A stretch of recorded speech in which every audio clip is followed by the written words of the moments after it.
Lloyd एक बदतमीज सा छोटा लड़का है जो एक रहस्यमयी गांव सिन से ताल्लुक रखता है। ये गांव इस दुनिया के आखिरी और सबसे खतरनाक डंजन के आसपास बसा हुआ है। अपने गृहनगर में उसे सबसे कमजोर बच्चा माना जाता है क्योंकि वो एक मामूली खरगोश तक नहीं पकड़ पाता और जंगल में छोटी छोटी जीवों से पिट जाता है। थोड़ा बड़ा होने के बाद वो राज्य की सेना में सैनिक बनने का फैसला करता है और उस शहर की ओर निकल पड़ता है जहाँ महल स्थित है। वहाँ उसकी मुलाकात एक हॉट जादूगरनी मारी से होती है जिसे ईस्ट साइड की विच के नाम से जाना जाता है। लेकिन मारी को क्रिंज सिंड्रोम है, इसलिए वो हमेशा खुद को बहुत बड़ी चीज समझती है और कहती है प्राचीन समय से जादूगरनियां बेबस आत्माओं की इच्छाएं पूरी करती है, लेकिन उसकी एक भारी कीमत चुकानी पड़ती है। वो लॉयड से पूछती है कि उसकी क्या इच्छा है और वो उसके लिए क्या कुर्बानी देगा, लेकिन मासूम लॉयड जवाब देता है कि वो तो बस सैनिक बनने आया है और कुछ दिन उसके साथ रहना चाहता है। मारी उसके भोले चेहरे को देखकर कहती है कि जाओ कहीं सराय ढूंढो, मेरे यहाँ ठहरने की जगह नहीं है। तभी लॉयड एक क्रिस्टल बॉल निकालता है और कहता है कि वो कॉनलन गांव से है। ये सुनते ही मारी के पसीने छूट जाते हैं। वो तुरंत झुक जाती है और क्रिस्टल बॉल से एक छोटी सी बुजुर्ग औरत प्रकट होती है, आला, जो गांव की मुखिया और मारी की जादू की गुरु है। आला कहती है कि वो मारी से अनुरोध करती है कि वो लॉयड का ध्यान रखे क्योंकि एक दिन वही महान आरजेड लॉर्ड बनेगा। मारी घबरा जाती है कि अब वो इसका क्या करे, इसे जादू सिखाए या सैनिक बनाए। लेकिन इससे पहले कि वो कुछ पूछे, आला कहती है कि ये तो बस एक रिकॉर्डिंग थी। मारी गुस्से में उसे लोली मॉन्स्टर कह देती है, लेकिन तभी आला फिर से प्रकट होकर उसे धमकाती है कि अगर लॉयड को कुछ हुआ तो वो उसे जिंदगी भर रिकॉल रिकवरी का श्राप दे देगी। आखिरकार मारी मजबूरी में लॉयड को अपने घर में रहने देती है और अंदर ही अंदर सोचती है कि वो काफी अच्छा बच्चा है। लेकिन तभी आला जादू से बाहर निकल आती है और कहती है कि वो टेलीपोर्टेशन से आई है और अब उसे श्राप देती है कि जिंदगी भर छोटे छोटे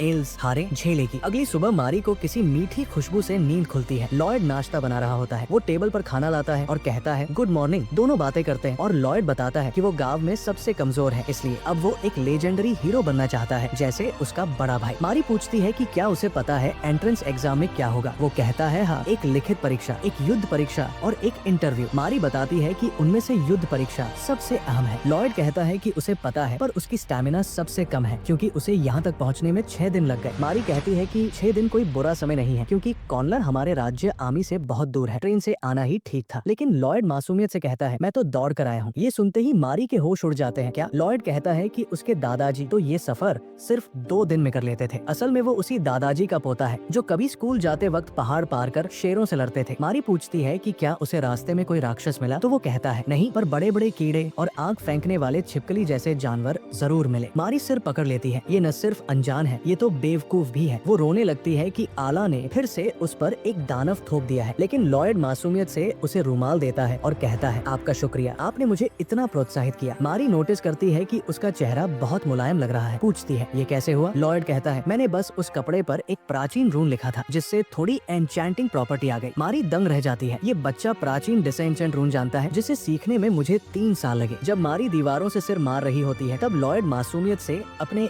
इंफीरियरिटी कॉम्प्लेक्स में चला जाता है और कहता है सॉरी, मैं आपको निराश कर गया। मारी कहती है कल से तुम जादू नहीं बल्कि कॉमन सेंस सीखोगे। नाश्ते के बाद लॉयड बाहर निकलता है और देखता है कि शहर में बहुत भीड़ है क्योंकि नेशनल फाउंडेशन फेस्टिवल नजदीक है। लॉयड सड़क पर चलता हुआ तरह तरह की बातें सुनता है। कोई कह रहा है कि बहुत सारे लोग फौज में भर्ती होना चाहते हैं, कोई बोल रहा है कि कुछ जासूस राज्य में घुसपैठ करने की कोशिश कर रहे हैं और कुछ तो राक्षसों को चोरी छिपे अंदर लाने की साजिश में। लेकिन लॉयड ये सब नजरअंदाज करता है और कहता है मुझे बस अपने एग्जाम पर ध्यान देना है, और वो भागता हुआ आगे निकल जाता है। उधर एक लड़की जिसे लोग बेल्ट प्रिंसेस कहते हैं एक आदमी से टकराती है। वो आदमी कहता है तुम कुलीन वर्ग के लिए शर्म हो। वो लड़की गुस्से में एक गली में भाग जाती है और वहाँ सामने आता है एक विशाल टिड्डा राक्षस लोकस्ट मॉन्स्टर। वो उसे पीछे धकेल देता है और खाने ही वाला होता है कि तभी ऊपर से लॉयड छलांग लगा कर आता है और उस राक्षस को जमीन में धंसा देता है। उसके बाद वो उस कीड़े को उठाता है, किसी दूसरी दुनिया की तरफ फेंक देता है और बड़बड़ाता है इस शहर में कितने कीड़े हैं यार। फिर वो लड़की को उठने में मदद करता है, उसके कपड़ों से मिट्टी झाड़ता है और रुमाल से उसका सिर पोंछता है। वो उसका नाम सेलिन सुनता है और बिना कुछ बोले वहाँ से चला जाता है। सेलिन अपने कमरे में लौटती है और उस लड़के के बारे में गाना गुनगुनाने लगती है जिससे वो अभी मिली थी। वो सोचती है क्या मुझे मेकअप लगाना चाहिए, और फिर अपने सिर पर बंधी हुई बेल्ट को देखती है और रोने लगती है। उसे याद आता है कि उसने बचपने में ये बेल्ट सिर पर बांध ली थी, जबकि इस पर कर्स ऑफ बाइंडिंग का जादू था, ठीक क्राफ्ट वाले एन्चेंटमेंट की तरह। उसे वो मेहनत नोबल प्रीस्ट याद आता है जिसने कहा था, उम्मीद मत छोड़ना, एक दिन सच्ची ताकत इस श्राप को मिटा देगी। वो बेल्ट को खींचती है और हैरान रह जाती है। वो आसानी से उतर जाती है। वो समझ जाती है कि ये जरूर उस प्यारे लड़के लॉयड का कमाल है और उसी पल वो उस पर फिदा हो जाती है। आखिरकार एंट्रेंस एग्जाम का दिन आ जाता है। सभी लोग प्लाजा में इकट्ठे होते हैं ताकि मिलिट्री अकादमी में दाखिला ले सके। इंस्ट्रक्टर्स भीड़ में कुछ जाने पहचाने नाम देखते हैं, बेल्ट प्रिंसेस सेलिन, वनन मर्सनरी रियो और एक कुलीन परिवार का बेटा एलन। वे आपस में बात करते हैं कि पड़ोसी देशों के साथ हालात बिगड़ते जा रहे हैं और इस उथल पुथल के बीच उनकी राजकुमारी भी गायब हो गई है, इसलिए उन्हें एक उज्जवल भविष्य के लिए होनहार छात्रों की जरूरत है। उधर रियो जो लॉयड के बगल में बैठी है, डर से पसीने पसीने है। उसकी स्पाइडर सेंस बार बार उसे कह रही है, इस आखिरी डंजन वाले मॉन्स्टर से दूर रहो। तभी लॉयड उससे कुछ बोलता है और वो घबरा कर लड़ाई की मुद्रा में आ जाती है। लॉयड माफी मांगता है, सॉरी, डराने का इरादा नहीं था। लेकिन तभी उसे कोई दीवार में धक्का मार देता है। वो सोचती है, क्या मुझे ट्रकों ने टक्कर मार दी? लेकिन वो तो बस सेलिन थी जो वहाँ अपने प्रिय लॉयड से मिलने आई थी और रियो से पूछती है, तुम्हारा मेरे स्वीटहार्ट से क्या काम है? फिर परीक्षा शुरू होती है। सभी लोग मेटल डमीज के सामने लाइन में खड़े होते हैं और कहा जाता है, जो भी हथियार चाहो उससे हमला करो। रियो अपने इंस्ट्रक्टर के पास जाती है और पूछती है, आपने आखिर कौन सा राक्षस भर्ती कर लिया है? इंस्ट्रक्टर कहता है, मुझे खुद नहीं पता, बस यूं ही चुन लिया था। अब डर लग रहा है कि अगर इसने पलटकर वार कर दिया तो क्या हम सब मिलकर भी इसे रोक पाएंगे? फिर लॉयड की बारी आती है और वो अपने कॉम्बैट एग्जाम के लिए आगे बढ़ता है। कुछ दिन बाद परीक्षा के परिणाम आते हैं। आला कमरे में आती है और मारी के साथ बैठकर सोचती है, क्या वो पास हो जाएगा? मारी कहती है, वो खुद को कमजोर समझता है लेकिन असल में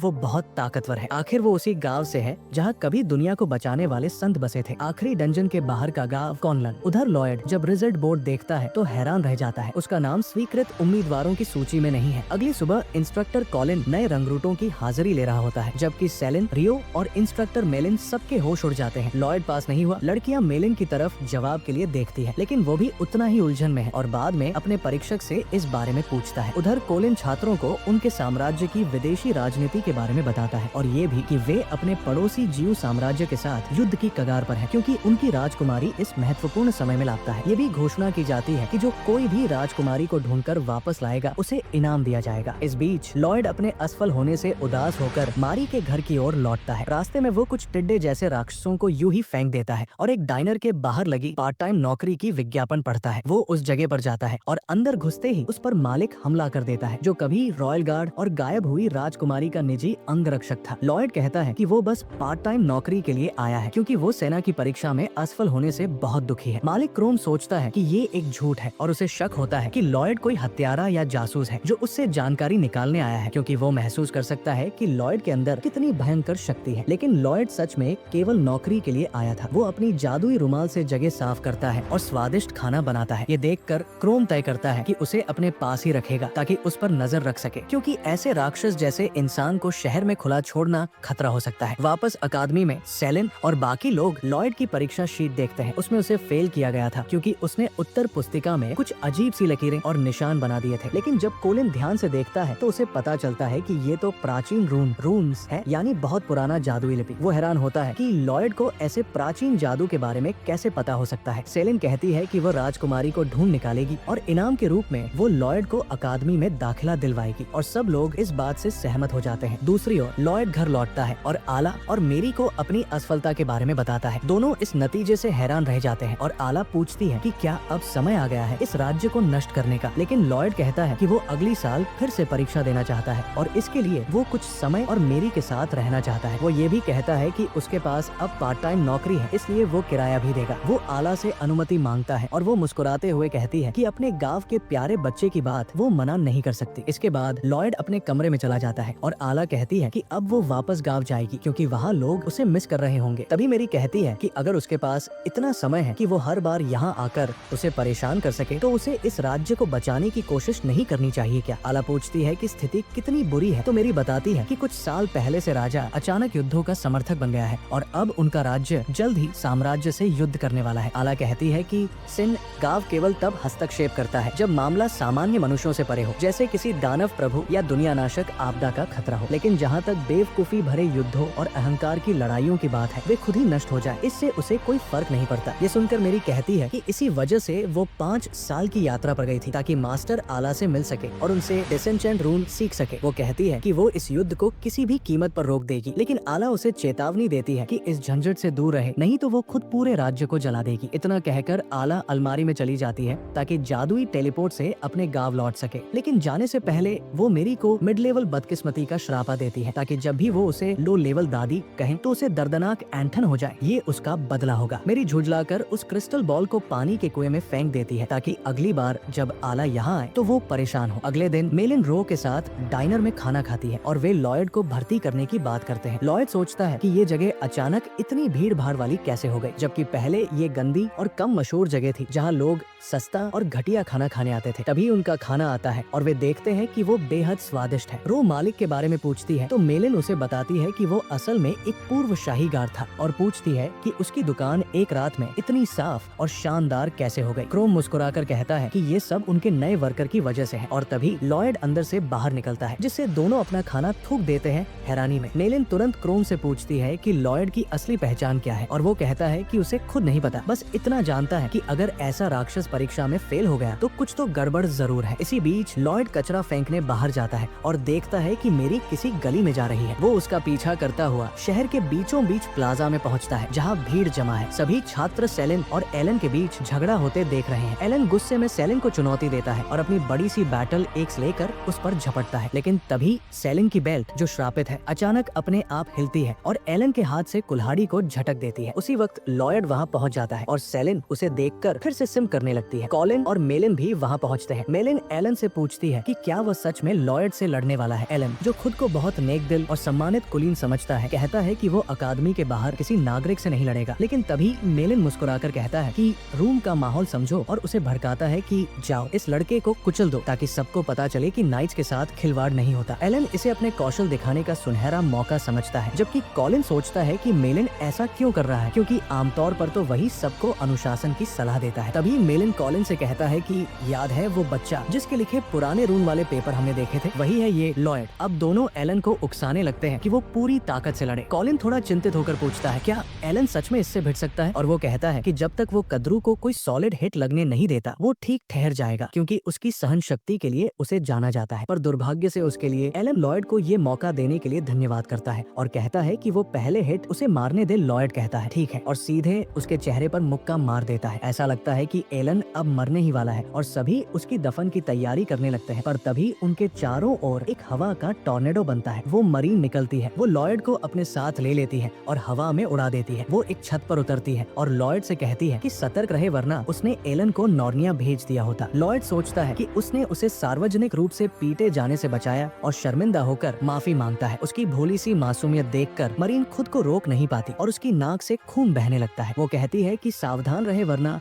कोई बुरी औरत उसे धोखा दे देगी। तभी क्रोम सड़क पर आ पहुंचता है और छत पर खड़ी मरीन को देखता है। दोनों नीचे उतरते हैं और क्रोम लॉयड को डाइनर वापस भेज देता है और चुड़ैल के लिए घुटना टेकता है और बताता है कि वो असल में उनके राज्य की लापता राजकुमारी है मैरी, और जब से वो 5 साल पहले लापता हुई थी उसने अंधेरे से बचने के लिए कम प्रोफाइल रखी और सेना छोड़ दी थी। वो बताती है कि राष्ट्रीय स्थापना उत्सव के तीसरे दिन एक अंतर्राष्ट्रीय सम्मेलन होगा और उनके दुश्मन राजा को मोड़कर जीव साम्राज्य के खिलाफ युद्ध की घोषणा करवाएंगे। उसे रोकना होगा और वो क्रोम से मदद मांगती है। इसी बीच अकादमी में मेलिन नए छात्रों के पाठ्यक्रम की समीक्षा कर रहा होता है और कॉलिन पूछता है कि वो इतने गंभीर क्यों है। मेलिन बताता है कि जब वो बच्चा था तो उसके गांव में अकाल आया था और उनके पास बचने को कुछ नहीं बचा था। तभी जीव साम्राज्य ने हमला कर दिया और जो कम सामान बचा था उसे भी झपट लिया। वो नहीं चाहता कि ऐसा फिर हो। वही दिन रो और सेलिन शहर की सड़कों पर चलते हैं और रो कहती है कि पहले उन्हें राजकुमारी को ढूंढना होगा वरना वो लॉयड को अकादमी में दाखिला नहीं दिला पाएंगी। इसलिए आज वे मशहूर सूचना विक्रेता मैरी के पास जाएंगी और राजकुमारी के बारे में पूछताछ करेंगी। पर उन्हें हैरानी होती है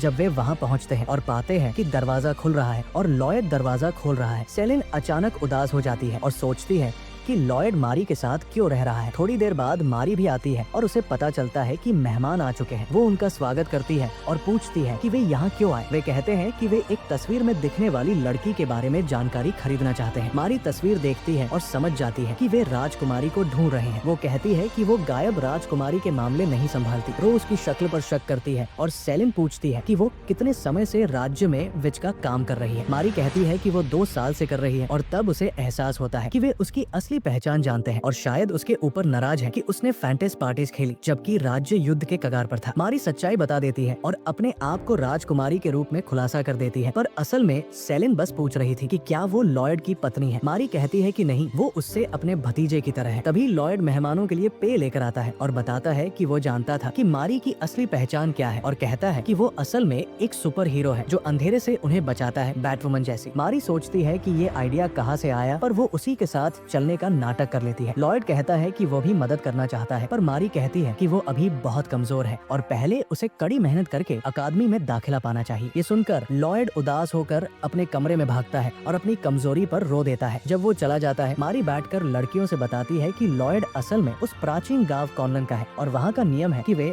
सामान्य मानव युद्धों से दूर रहें। अगर वो उनकी मदद करेगा तो सजा पाएगा और यूज घर भेज दिया जाता है, जिसे उसके कूल सोल्जर बनने के सपने बिल्कुल टूट जाते हैं। तो इसे होन से रोकने के लिए उन्हें खुद आए इस सिचुएशन को हैंडल करना होगा और किंगडम को बचाना होगा। वो मदद मांगती है किंग को बचाने और वॉर को रोकने के लिए। वो बताती है कि जो भी किंग को कंट्रोल कर रहा है उसने उसके सर पर बाउंटी लगा दी है और इसी वजह से पूरा किंगडम उसके पीछे पड़ा हुआ है। जैब सब चले जाते हैं तो आल पानी के कुएं के अंदर टेलीपोर्ट करके आती है और मेरी के पास आकर उसकी तारीफ करती है कि उसने अपना प्रॉमिस निभाया। फिर वो कहती है कि वो लॉर्ड का ख्याल रखेगी और उन्हें अपना मिशन पूरा करना चाहिए। जाते जाते वो मेरी को एक और कर्ज दे देती है। अब वो हर 10 सेंटेंस में से एक बार म्याऊ बोलेगी। कुछ दिन बाद नेशनल फाउंडेशन फेस्टिवल आता है और आला डिसाइड करती है कि वो लॉर्ड को बाहर ले जाएगी ताकि वो खुश हो जाए। वो ये भी कॉन्फेस करती है कि यूज लॉर्ड का चॉकलेट बनाना चाहिए। अब dirty minded log comment section में खुद हाई सोच लें उसका क्या मतलब था। तभी अचानक किंगडम पर कुछ लोकस्ट मॉन्स्टर्स अटैक कर देते हैं और सब लोग उनसे लड़ना शुरू कर देते हैं। दूसरी तरफ किंग गू किंगडम के साथ वॉर अनाउंस कर देता है और क्रोम कैसल के अंदर आता है। आर्मी में दोबारा शामिल होने की रिक्वेस्ट करता है। निन जो किंग के साथ खड़ा होता है कहता है कि इसमें कोई प्रॉब्लम नहीं है, वो बाद में उससे बुला लेंगे। लेकिन क्रोम कहता है कि उसने ये बात अब तक किसी से नहीं कही, लेकिन उसकी मुलाकात प्रिंसेस और उसके कुछ दोस्तों से हुई थी और उन्होंने पता लगाया है कि इस वॉर के पीछे जिस आदमी का हाथ है यूज डीजिया कहने की आदत है। मेलिन यूज देखकर पूछता है क्या वो गारेनो था। पार क्रोम कहता है नहीं, वो तुम हाइदर मेलिन। और फिर मेलिन अपने क्राइम्स एक्सेप्ट कर लेता है। वो कहता है कि उसने सोचा था एक बेवकूफ किंग को पपेट बनाना बेहतर है ताकि वो गू एम्पायर को उनके वॉर क्राइम्स के लिए सजा दे सके। तभी रो और सिलिन मेरी के साथ अंदर आते हैं और कहते हैं कि अपने क्राइम्स कॉन्फेस करना उनके हिसाब से बड़ा काइंड एक्ट था। लेकिन तभी किंग उनकी तरफ मुड़ता है। उसका चेहरा डिमोनिक टैटू से चमकने लगता है। वो कहता है असल में मेन हाई वो था जो ह्यूमंस को कंट्रोल कर रहा था और मेन हाई था जिसने गुड सोल्जर्स को मेलिन के गांव में भेजा था जब वो बच्चा था ताकि उसके अंदर ह्यूमंस के लिए और ज्यादा नफरत पैदा हो। ये कहकर वो मेलिन को एक दीवार में फेंक देता है और यूज एक बग मॉन्स्टर में बादल देता है और कमांड देता है कि वो इंट्रूडर से लड़े। क्रोम और बाकी लॉग यूज रोकने लगते हैं जबकि मेरी किंग के पीछे थ्रोन रूम के अंदर चली जाती है। वहाँ किंग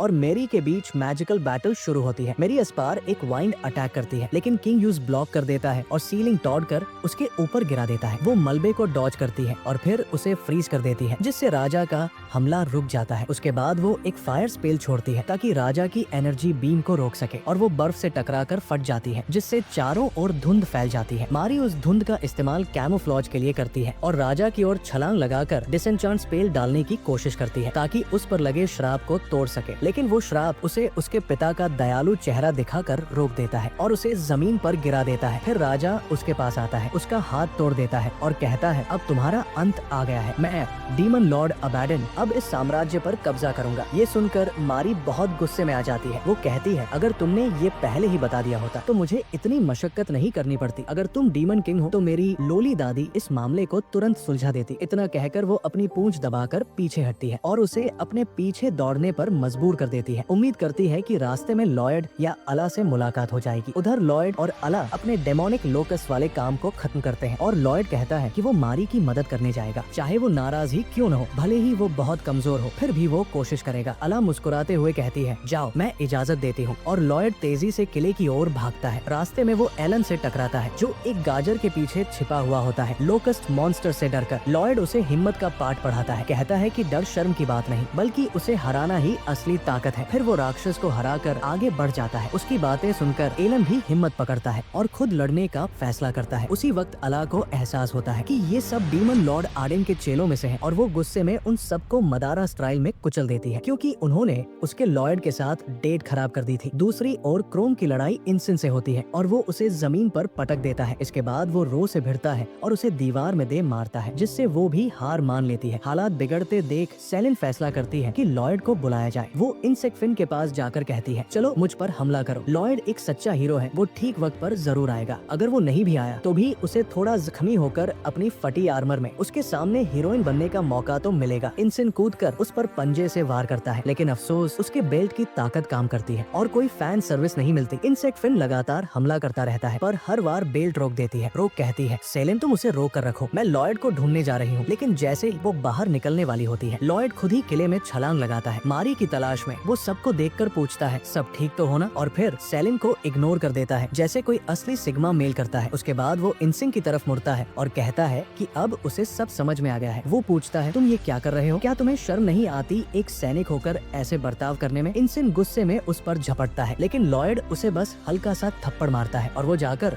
जमीन चूम लेता है। लॉयड कहता है, मेरे लिए सिपाही वो होता है जो दूसरों की रक्षा करता है। जरा सोचो, जब तुमने पहली बार सैनिक बनने का फैसला किया था, क्या ये करने के लिए बने थे तुम? उसका ये टॉक नो जुत्सु काम कर जाता है और इंसिन अपने इंसानी रूप में लौटने लगता है। उसे अपने गांव की याद आती है। वो शांति चाहता था, प्यार चाहता था, लेकिन तभी लॉयड बोल पड़ता है, तुमने इतना पी क्यों लिया था भाई? अब ये मजेदार कीड़े वाला कॉस्ट्यूम पहनकर नाच रहे हो जैसे कोई जोकर। ये सुनकर इंसिन फिर गुस्से में आ जाता है और दोबारा इंसेक्टन बन जाता है। वो हमला करता है, लेकिन लॉयड पीछे झुककर डॉज करता है और गलती से उसे एक हेडबट मार देता है, जिससे वो उड़कर दीवार में जा टकराता है और इस तरह इंसिन हार जाता है। लॉयड बाकी लोगों से पूछता है, मारी कहाँ है? तो वो बताते हैं कि वो अंदर थ्रोन रूम में है। लॉयड अंदर जाने ही वाला होता है कि मारी खुद बाहर निकलती है और उसे गले लगा लेती है। वो कहती है, तुम्हें यहाँ देखकर अच्छा लगा। तभी पीछे से राजा प्रकट होता है। लॉयड उसकी ओर देखता है और कहता है, आपको यहाँ नहीं रहना चाहिए, किले में राक्षस है। राजा हैरान होकर सोचता है कि ये क्या बोल रहा है, और लॉयड मन ही मन सोचता है, लगता है कोई नशे में धुत आदमी है जो राजा का कॉस्ट्यूम पहन कर आया है, चेहरे पर हरी पेंट लगाई है। वो सोचता है कि इस बूढ़े के चेहरे की गंदगी साफ कर देता हूँ, और जैसे ही वो रूमाल से उसका चेहरा पोंछता है, डिसएन्चांट स्पेल एक्टिव हो जाता है। राजा पर लगा श्राप टूट जाता है और डीमन लॉर्ड का नियंत्रण खत्म हो जाता है। बस इसी तरह शांति लौट आती है साम्राज्य में। त्योहार के नुकसान की मरम्मत शुरू होती है और लॉयड बाहर खड़ा होकर सब कुछ देखता है। तभी उसका बड़ा भाई शाह आता है। दोनों गले मिलते हैं। शाह उसकी तारीफ करता है, तू तो अब हीरो बन गया रे, डेमोन लॉर्ड को हरा दिया। लॉयड हैरान होकर पूछता है, कौन सा डेमोन लॉर्ड? तभी अला भी वहाँ पहुँचती है। लॉयड कहता है, मैं शाह से बात कर रहा था, लेकिन शाह गायब हो जाता है, बिल्कुल वैसे ही जैसे तुम्हारे पापा बचपन में दूध लेने गए थे और वापस नहीं आए। इसी बीच क्रोम फिर से सेना में शामिल हो जाता है और मेलिन को सजा के तौर पर गांव भेज दिया जाता है, जहां उसे साल भर उगने वाली खास गेहूं की फसल काटकर गरीब गांवों में पहुंचानी होती है। कुछ दिनों बाद लॉयड को मिलिट्री अकादमी में दाखिला मिल जाता है, किसी की सिफारिश पर। वो कोई और नहीं बल्कि एलन होता है, जिसे हाल की घटनाओं में मदद के लिए इनाम मिला था। अपनी रिक्वेस्ट पर उसने कहा, लॉयड को अकादमी में भर्ती करो, यही मेरा इनाम है। अब वो उसे अपना मास्टर बुलाने लगता है। सेलिन और बाकी सब लोग भी उसे पहले दिन लेने आते हैं और अल्का नोटिस करती है कि सेलिन की बेल्ट एक डिवाइन बीस्ट विट्रा की खाल से बनी है। वो सोचती है, हमारे गांव का आर्टिफैक्ट इसके पास कैसे पहुंचा, पर ज्यादा ध्यान नहीं देती। मारी गुस्से में कहती है, दरवाजे पर खड़े होकर गपशप करने लगे हो जैसे कोई इंडियन फैमिली, और सबको अकादमी के लिए रवाना कर देती है। सब कुछ सामान्य होने के बाद मारी और क्रोम लॉयड को लेकर होली स्वॉर्ड विलेज जाती है कुछ सफाई का काम करने। वो जगह वही है जहाँ पत्थर में फंसी पवित्र तलवार रखी होती है, जिसे कोई नहीं निकाल पाया, पर लॉयड उसे कूड़े में पड़ा खिलौना समझकर आराम से खींच लेता है और वो बाहर आ जाती है। बस इसी के साथ होली स्वॉर्ड विलेज की नई कहानी शुरू होती है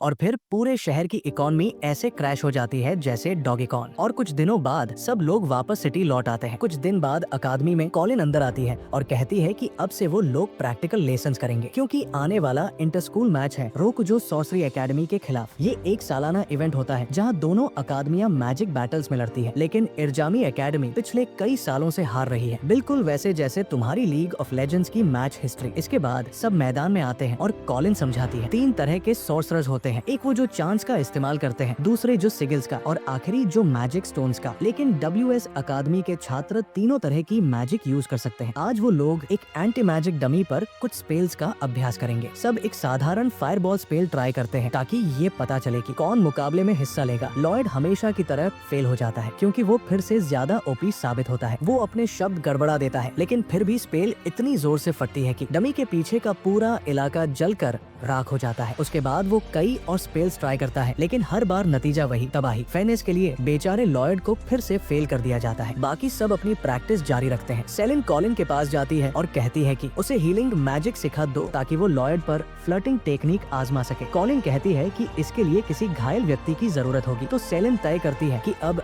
एलन की जिंदगी बर्बाद करने का टाइम आ गया है, क्योंकि वो सिर्फ एक लड़के के लिए सिम्प करती है और वो एलन नहीं है। उधर मारी के घर पर रोकुजो एकेडमी की 2 मर्सनरी बहनें मीना और फिलो आती है। वो मारी को रहो की तस्वीर दिखाती है और उसके बारे में पूछती है। मारी थोड़ा सतर्क हो जाती है, लेकिन तभी दोनों बहनों को अचानक किसी बेहद ताकतवर इंसान की प्रेजेंस महसूस होती है। वो तुरंत अटैक के लिए तैयार हो जाती है। दरवाजा खुलता है और जैसा सोचा था वो होता है हमारा पागल हीरो लॉयड। फिलो बिना कुछ सोचे उसे ड्रॉप किक मार देती है और फिर एक साइड किक उसके रिब्स पर जमाती है, लेकिन लॉयड वही खड़ा रहता है जैसे कोई डिगा जाए। वो एक उड़ती हुई मक्खी देखता है और सोचता है कि शायद वो उसे मारने की कोशिश कर रही थी, तो वो माफी मांग लेता है कि बीच में आ गया। पहली बार उसे देखकर मीना और फिलो दोनों हैरान रह जाती है कि ये लड़का आखिर है कौन। लॉयड मारी के पास जाकर उसकी पूरी बिजनेस मिट्टी में मिला देता है, क्योंकि वो बता देता है कि तस्वीर वाली लड़की तो रहो है और वो उसके साथ अकादमी में पढ़ती है। इसके बाद फिलो लॉयड के पास आती है और कहती है कि उसे अपना शिष्य बना लो, लेकिन मारी दोनों को घर से बाहर निकाल देती है और कहती है कि कहीं और जाकर रहो। जैसे ही वो जाती है आला टेलीपोर्ट होकर आती है और मारी से पूछती है कि वो लॉयड को होली स्वॉर्ड विलेज क्यों ले गई थी। मारी कहती है कि वो बस कुछ काम के लिए थी और दोनों दिन वही खत्म करते हैं। अगले दिन अकादमी में सब स्टूडेंट्स आने वाले मैच की प्रैक्टिस जारी रखते हैं। क्रोम तय करता है कि जो जीतेगा उसे इनाम मिलेगा। मैदान पर रहो कॉलिन से पूछती है कि वो इतनी ज्यादा पम्प्ड अप क्यों है इस मैच को लेकर। कॉलिन बताती है कि उसकी राइवल है रोकुजो एकेडमी की हेडमास्टर और वो इस स्नेक वुमन को खुद हराना चाहती है। रहो सोचती है ये कौन है और तभी वही औरत खुद वहाँ पहुँचती है। अपना नाम बताती है। पता चलता है कि वो कॉलिन की क्लासमेट हुआ करती थी और दूसरों को मैनिपुलेट करके उनका करियर बर्बाद करके ऊपर चढ़ी है। अब वही हेडमास्टर बन गई है। रा को रहो भी पहचानती है और जब वो उसके पास आती है रहो का मूड एकदम खराब हो जाता है। लॉयड नोटिस करता है कि रहो पूरा दिन उदास है। वो सलाह लेने मारी के पास जाता है और पूछता है लड़की को खुश कैसे किया जाए। मारी सोचती है कि वो शायद उसे सरप्राइज देना चाहता है। वो कहती है उसे डेट पर ले जाओ। अगले दिन लॉयड रहो को डेट पर ले जाता है। ये बात मारी को थोड़ा दुख देती है और सेलिन तो और भी ज्यादा जलने लगती है। डेट पर लॉयड रहो से पूछता है उसका पास्ट क्या है और वो इतनी सैड क्यों थी। रहो बताती है कि वो एक अनाथालय में पली बढ़ी थी और बचपन से ही उसका एक हाथ बहुत कमजोर था। उस वक्त रा उसकी बड़ी बहन जैसी थी। एक दिन रा उसके लिए मिथ्रिल आम लेकर आई। रहो को लगा कि अब वो दूसरों की मदद कर सकेगी, लेकिन सच्चाई ये थी कि रा चाहती थी वो उस हाथ से अपनी जान देकर होली स्वॉर्ड निकाल दे। वो आर्म लगातार उसकी मैजिकल एनर्जी खींचता रहता था और इस तरह उसे उसी इंसान ने धोखा दिया जिसे वो सबसे ज्यादा मानती थी। ये सुनकर लॉयड उसका हाथ पकड़ता है और कहता है मुझ पर भरोसा रखो, जब भी तुम्हें एक दोस्त की जरूरत होगी मैं वही रहूंगा। तभी नीचे से सेलिम भी टेबल के नीचे से निकलती है और रोने लगती है। वो रहो से कहती है हम मेहनत करेंगे और उस स्नेक वुमन को दिखा देंगे कि हम कितने मजबूत हैं। अगले दिन इंटर स्कूल मैच डेमोन्स्ट्रेशन शुरू होता है। सेलिन और रहो को प्रतिभागियों के रूप में चुना जाता है। उन्हें तीसरा सदस्य भी चाहिए होता है, तो सेकंड क्लास की हेड माकोना आगे बढ़ती है। वो लॉयड से कुछ खास नफरत रखती है और कहती है अब मैं दिखाऊंगी कि मैं तुमसे कितनी बेहतर हूँ। मैच शुरू होता है और माकोना का मुकाबला फिलो से होता है। वो हवा और आग के स्पेल्स चार्ज करती है और उस पर झपटती है, लेकिन फिलो एक मैजिक आइटम का इस्तेमाल करके उसे वाटर स्ट्रीम से रिंग के बाहर उड़ा देती है। एक ही बार में हारकर माकोना बहुत उदास हो जाती है और स्कूल से बाहर चली जाती है। वो मारी के पास जाती है। पता चलता है कि वो पहले अक्सर मारी से मिलने आती थी, लेकिन लॉयड के आने के बाद अकादमी की रैंकिंग में उलझ गई और आना कम कर दिया। वो मारी से अपने घाव ठीक करने को कहती है और दोनों साथ बैठकर पुराने दिनों की तरह कॉफी पीती है। इसी दौरान लॉयड वापस आता है और मारी के साथ किचन में जाता है। दोनों खुश होकर डिनर में क्या बनाए इस पर बात कर रहे होते हैं। ये देखकर निकोन बाहर भाग जाती है, गली में बैठ जाती है और अपने बुरे भाग्य पर रोने लगती है। तभी एक लड़का वहाँ आता है और कहता है अगर तुम्हारे दिल में कुछ भारी है तो मैं सुन सकता हूँ। वो लड़का और कोई नहीं शाह होता है और कहानी यहीं से थोड़ी गहरी हो जाती है। अगले दिन असली इंटर स्कूल मैच शुरू होता है। सेलिन और रहो की तरफ से आर्मी एकेडमी और मीना व फिलो की तरफ से रोकुजो एकेडमी उतरती है। क्रोम ऐलान करता है जो जीतेगा उसे मिलेगा होली स्वॉर्ड। ये सुनकर रहो और रात दोनों चौंक जाती है, क्योंकि उनका पूरा जीवन इसी तलवार से जुड़ा था। रा कहती है अगर होली स्वॉर्ड इनाम है तो मैं हेडमास्टर की कुर्सी छोड़कर खुद छात्रा बनकर हिस्सा लूंगी। न्याय के लिए कॉलिन तय करती है कि लॉयड को भी मैच में हिस्सा लेने दिया जाए। मैच शुरू होता है। ये एक 1-on-1 सीरीज होती है। जिस स्कूल के 2 जीतेंगे वही विजेता होगा। पहला मुकाबला सेलिन वर्सेस फिलो। फिलो जो कि एक मार्शल आर्टिस्ट है खड़ी रहती है और मैजिक स्टोन से रैंडम स्पेल्स छोड़ती है। नियम के मुताबिक वो शारीरिक अटैक नहीं कर सकती, लेकिन उसके मैजिक स्पेल्स ही काफी ताकतवर साबित होते हैं। शुरुआत में सेलेन सोचती है कि उसकी बेल्ट ही सारा काम कर देगी, लेकिन बेल्ट उसे डांटती है, कभी खुद भी काम कर लिया कर, और उसे अकेला छोड़ देती है। सेलेन अपनी जान बचाने को दौड़ती है और बेल्ट से बात करती है, टॉक नो जुत्सु। आखिरकार वो उसे मना लेती है। इसके बाद वो सारे स्पेल्स ब्लॉक कर देती है और फिलो को बेल्ट से बांध देती है। वो उसे कसकर जकड़ती है और फिलो पलटकर पंच मारने की कोशिश करती है, पर तभी प्रॉक्टर मैच रोक देता है और फिलो को विजेता घोषित करता है, क्योंकि बेल्ट जैसी मैजिक आइटम्स का इस्तेमाल नियमों के खिलाफ है। अगला मुकाबला मीना वर्सेस लॉयड। मीना दूरी बनाकर स्मार्ट वाटर स्पेल चलाती है, जिससे लॉयड के सिर के चारों ओर वाटर प्रिजन बन जाता है। उसका प्लान होता है कि लॉयड दम घुटने से हार मान लेगा, लेकिन लॉयड बस सांस रोककर खड़ा रहता है जैसे कोई गिगा चैट, सोचते हुए ये मुझे फेस वॉश क्यों दे रही है। 20 मिनट बीत जाते हैं, लॉयड अब भी मछली की तरह खड़ा है। मीना अपनी रणनीति बदलती है और एक लंबा चैंट बोलकर हाई क्लास वाटर मैजिक चलाती है, लेकिन लॉयड उसे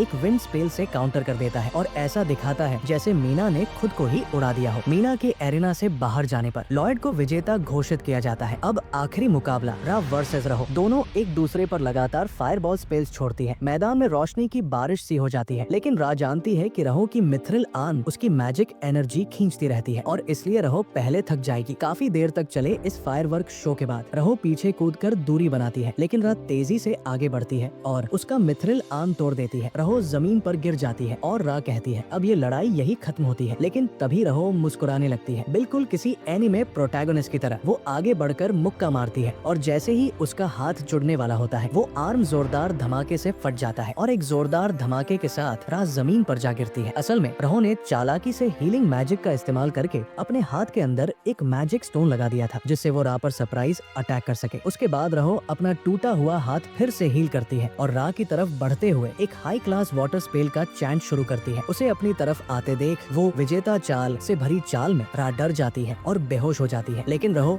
हंसते हुए कहती है कि वो बस नाटक कर रही थी, उसके पास अब कोई मैजिक पावर नहीं बची। बस ऐसे ही आमी अकादमी की टीम जीत जाती है और रहो को रिकवरी के लिए हॉस्पिटल भेज दिया जाता है। वही होली स्वॉर्ड को उनकी टीम के प्रतिनिधि लॉयड को सौंप दिया जाता है। रात में रा को होश आता है, वो इन्फर्मरी रूम में जागती है और अपने साथी छात्र से पूछती है कि होली स्वॉर्ड कहाँ है। वो बताता है कि तलवार लॉयड के पास है और जिसने उसे पत्थर से निकाला उसे लोग the witch of the east side कहते हैं। वो अपने एक छोटे भाई जैसे व्यक्ति के साथ रहती है, जिसे वो बहुत प्रोटेक्टिवली रखती है। रा सोचती है कि अगर वो विच उसकी साइड में आ जाए तो कितना अच्छा होगा, इसलिए वो फिलो को भेजती है उस व्यक्ति को किडनैप करने जिसे विच सबसे ज्यादा प्रोटेक्ट करती है, ताकि उसे ब्लैकमेल करके अपने पक्ष में लाया जा सके। फिलो ब्लैकमेल लेटर लेकर मैरी के घर पहुंचती है। वहाँ वो देखती है कि मैरी एक क्रिस्टल बॉल के आगे झुककर माफी मांग रही है। वो सोचती है कि यही वो चीज है जिससे वो सबसे ज्यादा जुड़ी हुई है। मैरी के जाते ही फिलो चुपके से वो क्रिस्टल बॉल चुरा लेती है, लेटर वही छोड़ देती है और वापस रा के पास लौट जाती है। इधर लॉयड घर लौटता है और फर्श पर पड़ा हेयर क्लिप देखता है, वही जो उसने मैरी से खरीदा था। उसके पास एक लेटर भी होता है जिसमें लिखा है कि जिसे तुम सबसे ज्यादा प्यारा मानते हो उसे हमने किडनैप कर लिया है, अगर उसे वापस चाहिए तो होली स्वॉर्ड लेकर टॉवर पर आओ। लॉयड सोचता है कि मैरी को किडनैप किया गया है और वो भागता हुआ टॉवर की ओर निकल जाता है। रास्ते में उसे एलन मिलता है जो अपने हेमोरॉइड्स के लिए हीलिंग क्रीम लेने आया था, लेकिन वो सीन स्किप करते हैं। दोनों सीधे टॉवर की ओर बढ़ जाते हैं मैरी को बचाने के लिए। वहाँ पहुँचने पर फिलो उसे देख लेती है और पूरी पागलपन से नीचे कूदकर उसे फाइट के लिए चैलेंज करती है। लॉयड स्वॉर्ड एलन को देकर कहता है इसे संभाल कर रखना और खुद पूरी सीरियसनेस के साथ फिलो का सामना करने निकल पड़ता है। फिलो एक ताकतवर पंच और किक से अटैक करती है और कहती है कि पहले वो उसकी अपेंटिस बनना चाहती थी, लेकिन अब वो उससे मौत तक की लड़ाई चाहती है। लॉयड उसकी चुनौती स्वीकार करता है और कहता है अगर मैं जीत गया तो तुम मुझे बताओगी कि मैरी कहाँ है। वो मान जाती है और दोनों आमने सामने खड़े हो जाते हैं। लड़ाई से पहले लॉयड को अपना बचपन याद आता है, जब उसके गांव में एक लड़की ने उसकी कलाई पर चांटा मारा था और उसका हाथ टूट गया था। वो सोचता है कि वो फिलो से सीधे लड़ नहीं सकता, इसलिए वो चाल चलता है। वो कहता है कि हमारे गांव में सारे झगड़े आर्म रेसलिंग से सुलझाए जाते हैं, तो हम भी उसी तरह तय करेंगे। फिलो हंसती है और पूछती है तुम्हारा गांव कौन सा है? वो जवाब देता है कौन। ये सुनते ही फिलो जोश में आ जाती है और उसकी शर्त मान लेती है। उनकी आर्म रेसलिंग शुरू होती है, बिल्कुल वैसी जैसे तात्सु और राजी की। दोनों बराबरी से भिड़ते हैं। उनके हाथों के नीचे रखा क्रेट टूट जाता है और दोनों हवा में उछलकर वही आर्म रेसलिंग जारी रखते हैं। धीरे धीरे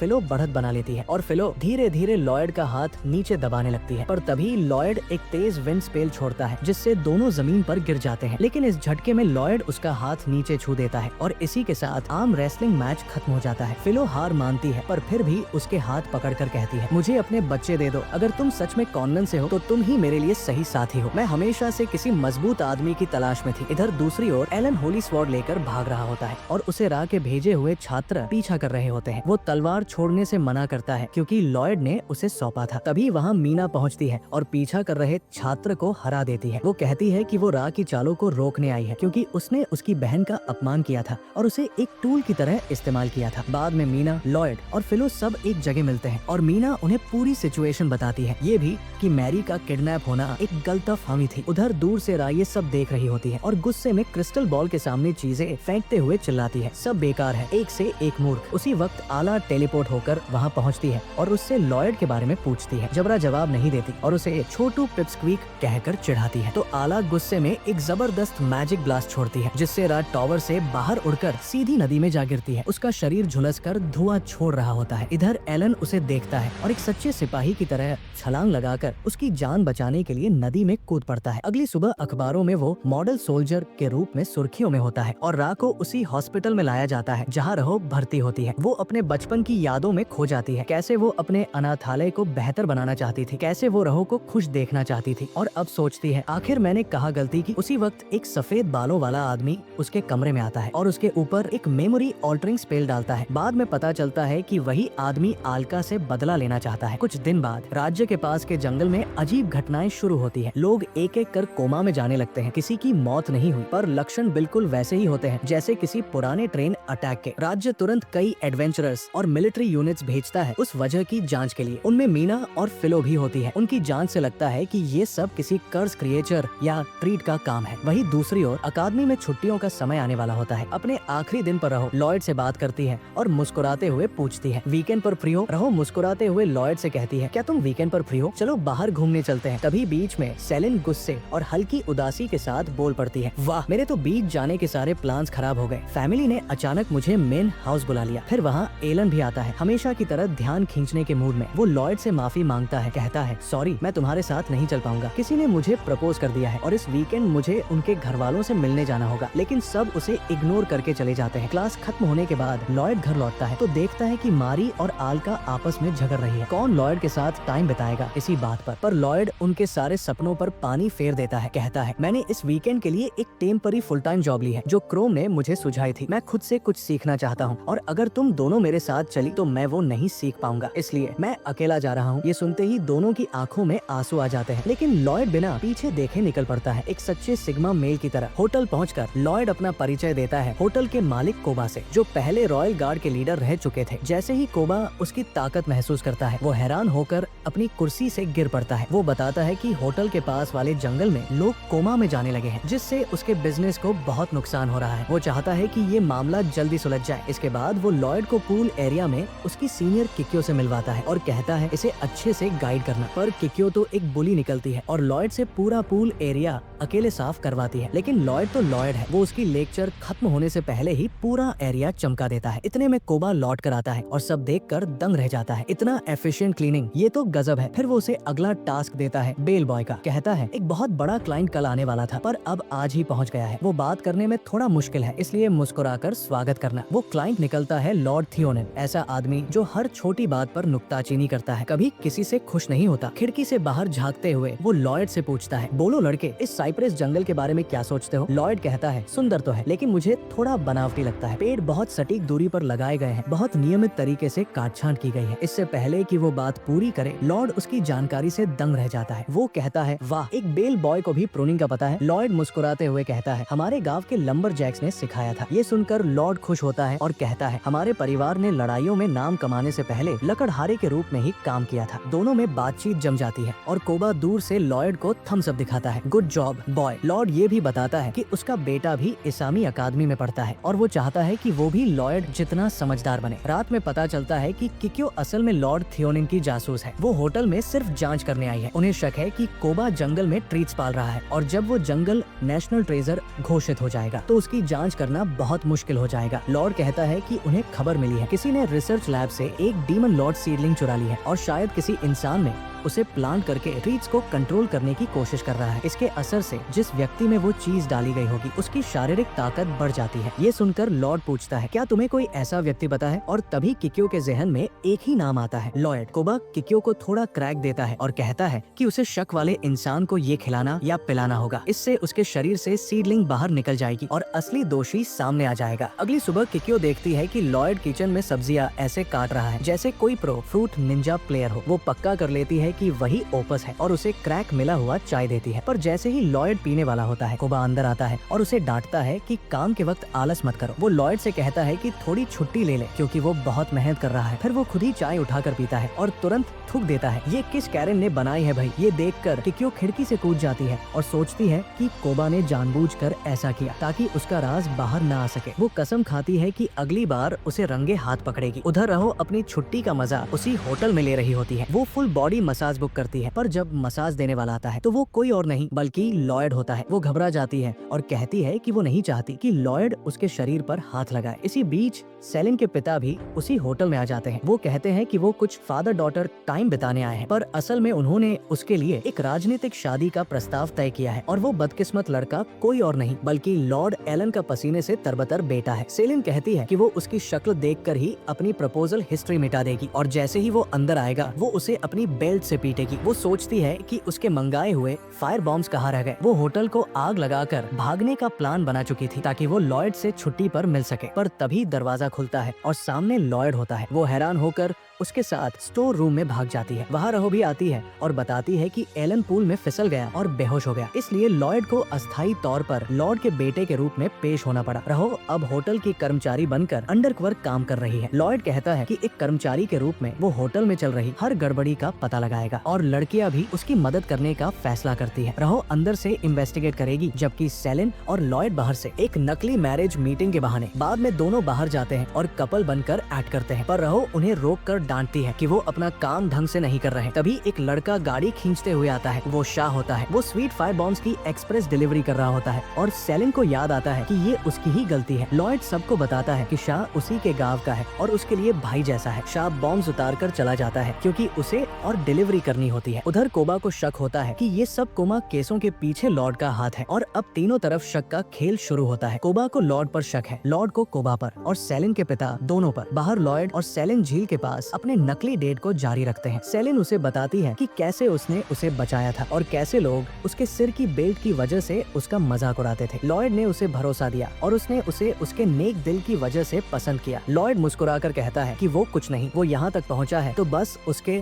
और अपने दोस्तों की वजह से। फिर दोनों तालाब के किनारे बैठकर पैर भिगोते हैं। दूर से किक्यो उन्हें देख रही होती है और सोचती है कि अब वो लॉयड के शरीर पर क्रैक तेल के रूप में लगाएगी जब सेलिन ध्यान नहीं दे रही होगी। पर जैसे ही वो लगाने जाती है सेलिन आ जाती है और उससे लड़ाई शुरू कर देती है। मेरे लॉयड को छूने की हिम्मत कैसे हुई? दोनों में जबरदस्त लड़ाई होती है। फिर किक्यो किसी तरह भाग निकलती है। लॉयड कहता है कि उसे शरीर से ये तेल उतारना है, इसलिए वो दोनों हॉट स्प्रिंग्स में नहाने का फैसला करते हैं। वहाँ पहुँचते ही उन्हें रहो, मारी, अला, मीना और फिलो मिलते हैं। पूरा गैंग वहीं पर होता है और हम सब जानते हैं कि ये सब लॉयड के रिज फेरोमोन्स की वजह से है। नहाते वक्त फिलो मजाक में अला को उछालकर जंगल में फेंक देती है क्योंकि वो लॉयड की एक्सकैलिबर को घूर रहा होता है। लॉयड फिलो के पीछे दौड़ पड़ता है। आखिर वो ग्रैंडमा का गुड बॉय जो है। उधर जंगल में किक्यो उन सब पर नजर रख रही होती है। तभी अचानक अला पेड़ों को तोड़ते हुए नीचे गिरती है और किक्यो किसी तरह डॉज करती है। जैसे ही वो संभलती है, कोबा का सेक्रेटरी जंगल से बाहर आता है और खुद को डेमन लॉर्ड सीडलिंग का होस्ट बताता है। वो एक विशाल ट्रेंट में बदल जाता है और अपनी जड़ों से किक्यो की सारी मैजिक एनर्जी सोख लेता है। किक्यो हैरान रह जाती है, अगर यही असली ट्रेंट है तो फिर लॉयड इतना ताकतवर कैसे? उसे अफसोस होता है कि उसने इतनी देर तक गलत इंसान का पीछा किया। तभी लॉयड वहाँ पहुँचता है और कहता है, अरे ये क्या हो रहा है? क्या आप किक्यो का दिल जीतने के लिए ट्रेंट का ड्रामा कर रहे हैं? दोनों एक पल को एक दूसरे को देखते हैं और सोचते हैं इस बेचारे बच्चे को आखिर किसने दुख पहुंचाया है। पर तभी सेक्रेटरी बहुत सारे छोटे छोटे ट्रेंड्स बुला लेता है और लॉयड उन्हें क्लीनिंग ड्यूटी की तरह साफ करने में लग जाता है। इसी बीच सेक्रेटरी डेमन लॉर्ड